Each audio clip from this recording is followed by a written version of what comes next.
Welcome to Talk Wargaming, and in this video I'll be looking at the new Militarum Tempestus kits, the Scions and the Taurox.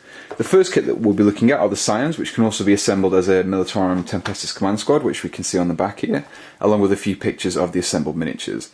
So let's take a look inside. So inside the box we get, let's have a look inside, we get instruction booklets and 2 sprues and 5 25mm round bases. So let's first take a look at the instructions.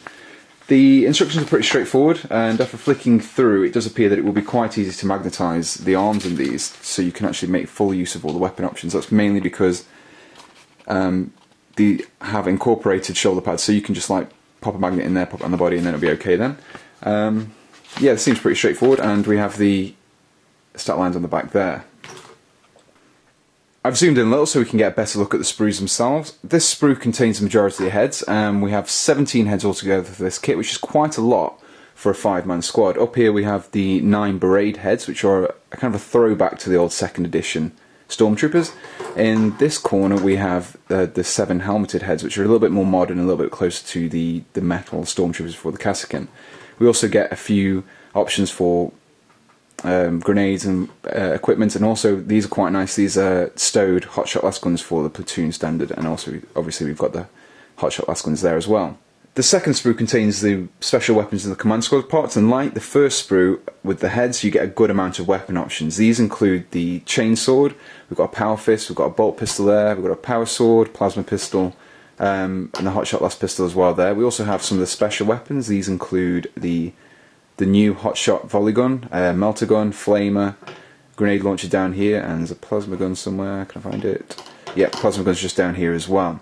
Now, my favourite part of this sprue has to be the medic's hotshot las pistol, which comes with like a little chainsword attached to it. It's a very Gears of War, and then we've got the scepter for the Tempestus Prime, and also another additional head there.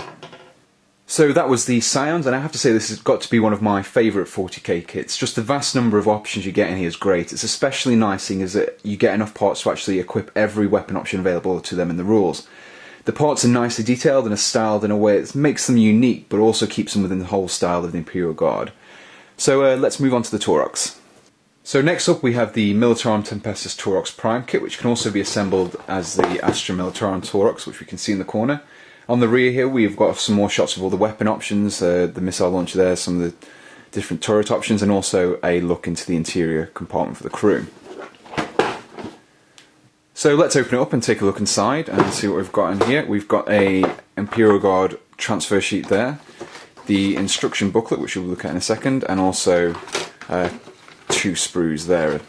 So first of all, let's take a look at the instruction manual. Now, after having a quick flick through here, if you are wishing to paint the interior, which there is a very detailed parts which I'll show you later, you will probably be best assembling the track sections like here, and then leaving the crew compartments and the rear of it separate and painting those up so you can actually get to all those little details. Because otherwise, once you've got the back on and everything, you're going to really struggle to get to these little fiddly bits which are inside. Now, after having a look at the weapon options at the back, it probably won't be too difficult to actually magnetise these, which is nice because then you can actually make full use of all of the weapon options available in this kit. Now that we've zoomed in, we can get a better look at the interior detailing that I mentioned earlier. It's always nice when the areas that you wouldn't normally be able to see get some attention. So you can see the cockpit controls here, nice detailing there, and we also have the interior, the crew compartments where they sit.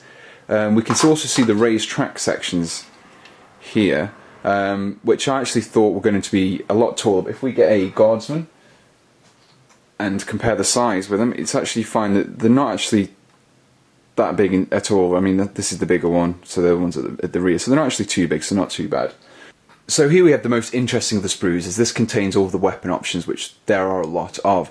So here we have the Taurox battle cannon at the top here, we have the Taurox Gatling cannon, auto cannons, hotshot volley guns, the missile launcher, and also a storm bolter there. Now this sprue also contains the crew, and as this kit can also be assembled as a Tempestus or an Astra Force, we get 2 variations on the heads. So here we have the Astra heads there, so those are the very light, just padded helmets, very similar to the ones that we see on the Chimera. And over here we have the Tempestus Scion heads. So we have a helmeted one and a berry one. Now the guy with the berry is actually sporting a rather fabulous looking moustache, which I'll probably use him for my Tempesta Prime. Whilst I think that the Taurox is certainly not the best looking vehicle in 40k, I cannot fault it on its level of detail and the number of weapon options that you get. Too often kits are made which don't provide you with all the available options, so it is nice when you get one which gives you the choice and doesn't limit you. I also have to give it credit for the interior detailing, and there's some nice Baroque kind of stylings on the outside as well. They may not prove to be the strongest army to play, but I really love the look of the Scions, and that is reason enough to make me want to field the full army of these. Whilst I'm not as impressed with the Taurox, it's tolerable, especially when you need it in order to bring some more heavier weapons to the table. Now, I brought both of these from Element Games, which is an independent UK-based retailer who offer 20% off new Games Workshop releases and 15% off everything else. Their delivery speeds are phenomenal, and most orders arriving next day, even with the cheapest delivery option. They also offer a loyalty scheme which you can get double points on if you use the code PET818, which I'll pop in the description, and you use that at the checkout.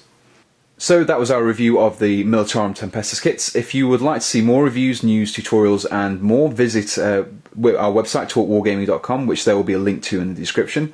We will also be taking a look at the Hydra Wyvern kit, which will be released next week, so make sure you check back for that. Thanks for watching, and goodbye.